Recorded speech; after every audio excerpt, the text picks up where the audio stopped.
At the beginning of the film, a bunch of men are dragged into prison. After getting them blindfolded and binding their hands, the military police beat them mercilessly. They have been arrested without a court hearing or a verdict, and have no clue if they will be imprisoned for some days, months, or even years. A few days later, the police decide to separate them into different cells and torture them in solidarity. 3 of the prisoners, Pepe, Mauricio, and Fernandez, are transferred to an establishment a few miles away. The police see them as playthings and treat them as such.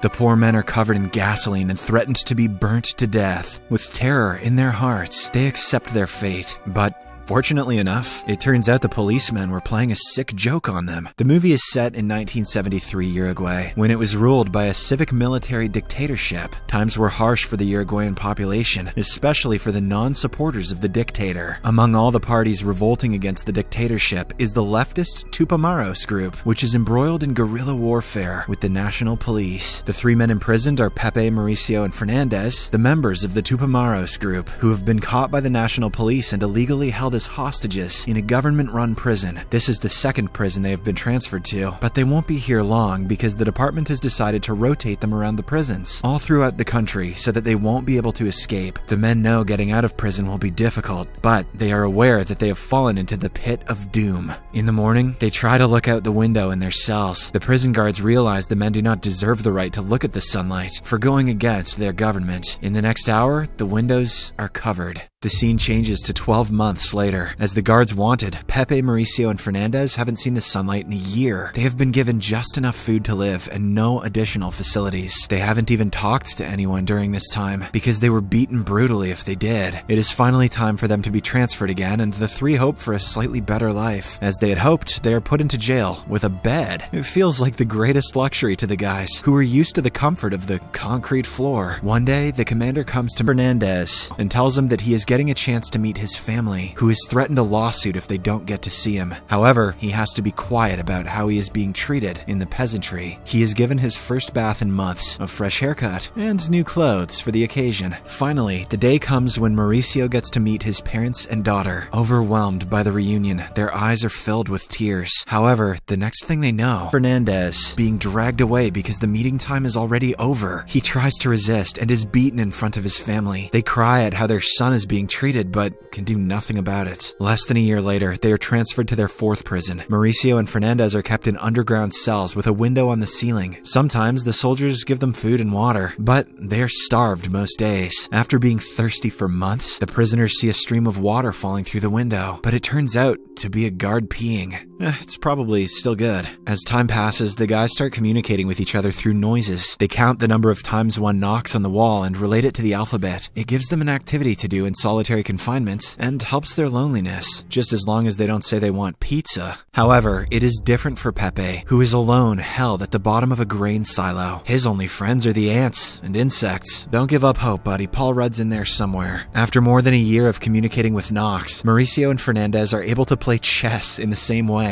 A close-up of their fingers shows that they are scraped and wounded because of the continuous knocking. On the other hand, Pepe's mental condition worsens as he starts hallucinating about the torture he received. He frequently sees his mother through the window and thinks the hallucinations are real. At the same time, his mother is outside, trying to get permission to meet her son. She stands in the rain for hours before being told he isn't available for family meetups, since he is a national terrorist. Touché, I guess. Pepe frequently hears 2 soldiers talk about a girl one of them is interested in. He knows their story entirely and knows just what the soldier should do to impress the girl. One day, he talks, after months, and tells the soldier to write the girl a love letter. He even offers to write the letter for him if given a pen and piece of paper. The soldier insults him and calls him an imbecile, but after a few days, he gives in and asks Pepe for advice. With his help, the man writes the girl he likes a beautiful letter and manages to impress her. The news goes around the prison and reaches Sergeant Alzamora. He also has a girl he wants to get close to and needs Pepe's help to impress her. He listens to some details about the said girl and ends up writing another beautiful letter. Impressed, Sergeant Alzamora gives him a pen and a notebook as a reward. This Pepe gets girls just like that cartoon skunk, except he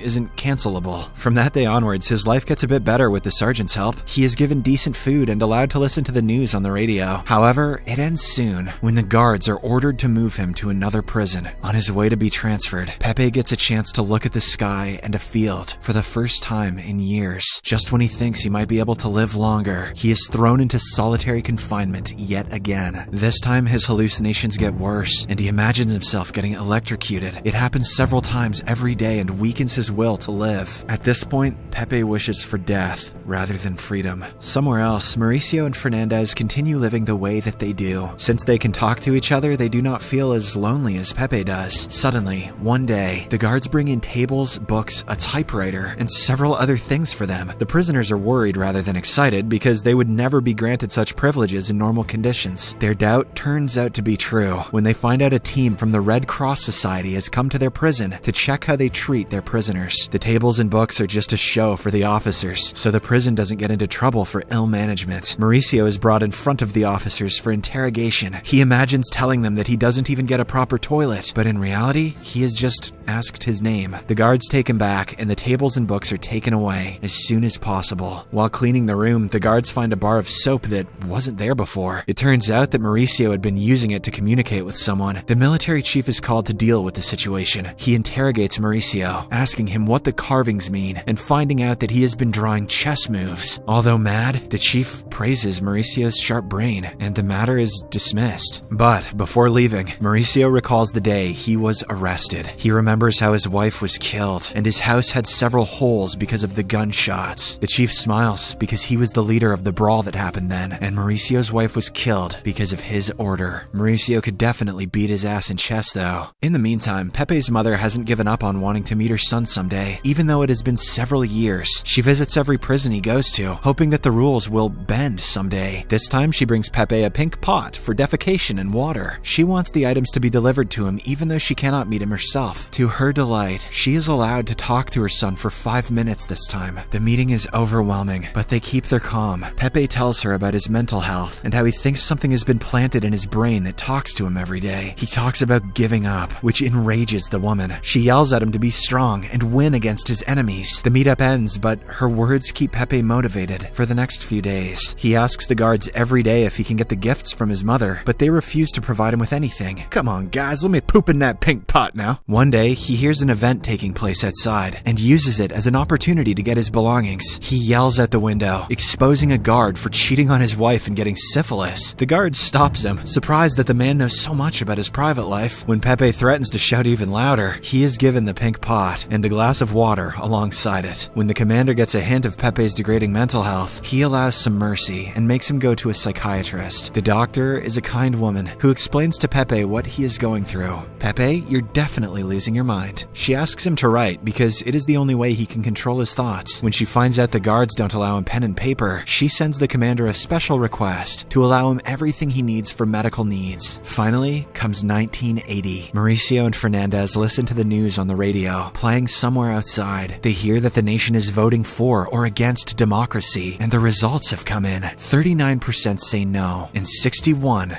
say yes. Mauricio and Fernandez ask each other which side they are on, because they did not get to hear half of the news. Suddenly, the guards barge into their cells and beat them black and blue to have lost against the revolutionists. It is clear that the winning 61% was pro-democracy. This is the first beating in their life that Mauricio and Fernandez take happily. Soon, the nation will celebrate democracy, and the purpose of their imprisonment will be fulfilled. 2 years later, in 1982, the prisoners are transferred yet again. Unbeknownst to Mauricio and Fernandez, Pepe also is transferred to the same prison. In the new penitentiary, everything is different, and they are finally treated as humans. At first, they are given proper medical treatment. Pepe is then approached by Sergeant Alzamora, who is now a chief guard. He shows off his wedding ring, revealing that he married the girl Pepe helped him impress. Both of them laugh at each other, acknowledging the absurdity of the situation. Thanks for making my life even better than it already was.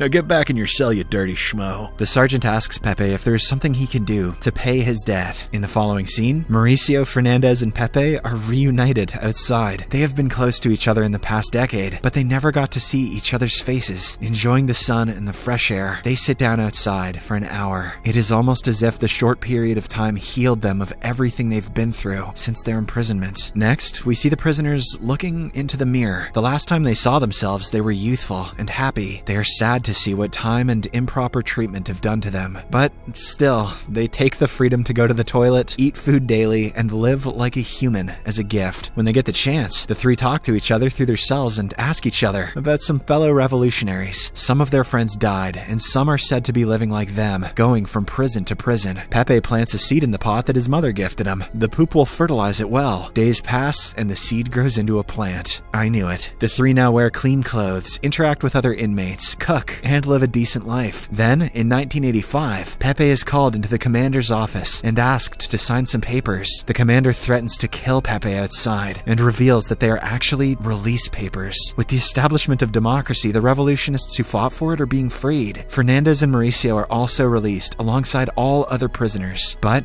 as the others leave, Mauricio stays in the kitchen, cleaning the dishes for a long time. After 12 years in prison, he is almost scared of what life has for him outside. In the following scene, the prisoners get into a bus and are taken to the city. A crowd of people waits for them outside, cheering on the heroes who fought for democracy. The men look at the sky, the water, and the greenery, having missed the little things in life for so long. Upon finally reaching their hometown, they are reunited with their families. Pepe shows his mother the beautiful flower that has grown out of the seed he planted in her poop pot. The movie ends as the prisoners hug and cry with their families, recognizing that the hard times have passed. In an epilogue, we find out that Pepe later became the president of Uruguay, and his friends also had a good life. Subscribe for more videos like this, turn on notifications, and leave a like to help the channel out. Thank you for watching.